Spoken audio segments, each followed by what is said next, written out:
The conflict between the United States, Israel, and Iran has now officially entered its second month, and the intensity is only growing. Remember, the key calculus of this conflict is that they are decreasing while we are increasing. The regime's capacity to project power has been effectively obliterated. Yes, they can still launch retaliatory strikes sporadically, but every time they do, every time they launch missiles or drone attacks, the source of the launch, the flash that happens at that launch, is immediately identified by way of satellite imagery and destroyed in a matter of minutes. The New York Times is finally catching up to what we've been saying for weeks now. Iranian forces have been shattered, they've been fragmented, and their officials are struggling to coordinate. This is the Achilles heel of the so-called mosaic defense. Again, we've been talking about this for weeks now. Iran has a doomsday defense protocol known as the mosaic. Basically,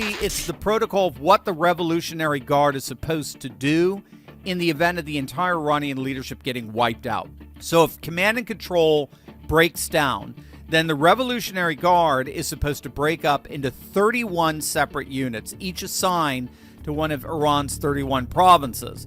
And the explicit design was that if Tehran's command structure gets decimated, the regime doesn't freeze, it fragments, and it keeps fighting. So each piece keeps shooting. Each piece keeps repressing. Each piece keeps projecting power without waiting for instructions from any command center, because the command center has been decimated. So this is the doctrine known as the mosaic defense, and the critical insight here is that the fact that it is activating right now is not evidence of the regime's strength or its durability. Quite the contrary, it's evidence that the regime has entered into a collapse phase, in that the regime has entered the exact collapse phase the mosaic is a response to. So when Iran keeps firing missiles haphazardly after losing so many of its commanders, those launches don't prove strategic coordination. It's the opposite. All they prove is that the doomsday system has been activated and is firing on autopilot like it was designed to do. That's not resilience. That's death throes. That's a dead hand system doing what it was programmed to do. And so in light of that, President Trump just posted an uncaptioned video to Truth Social showing a chain of utterly massive explosions lighting up the night sky over Iran. Now, according to U.S. officials cited by the Wall Street Journal, that footage captured a major American airstrike on an ammunition depot in Isfahan, Iran's third most populous city, and one of its most strategically sensitive.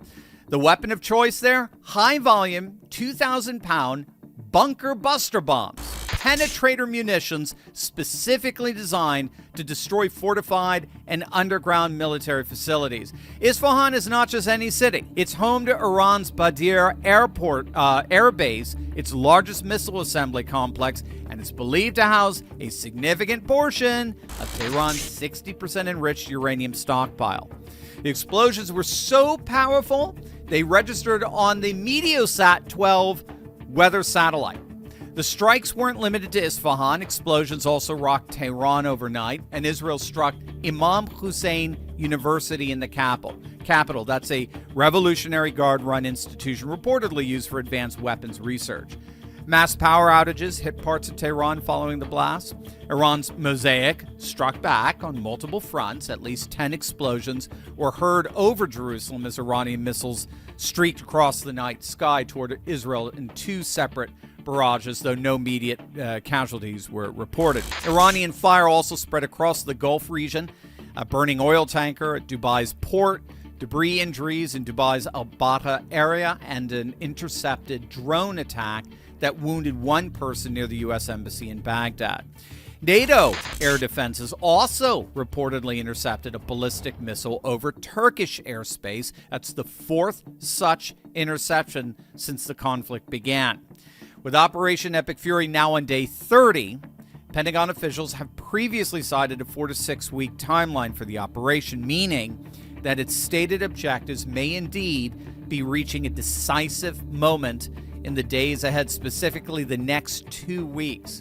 And despite the legacy media's penchant for Iranian propaganda, The American people are solidly behind these efforts. The latest Harvard-Harris poll found that a full 76% of the population believes that U.S. forces are winning this conflict. 76%, again, despite 24/7 negative coverage from the increasingly irrelevant and obsolescent legacy media.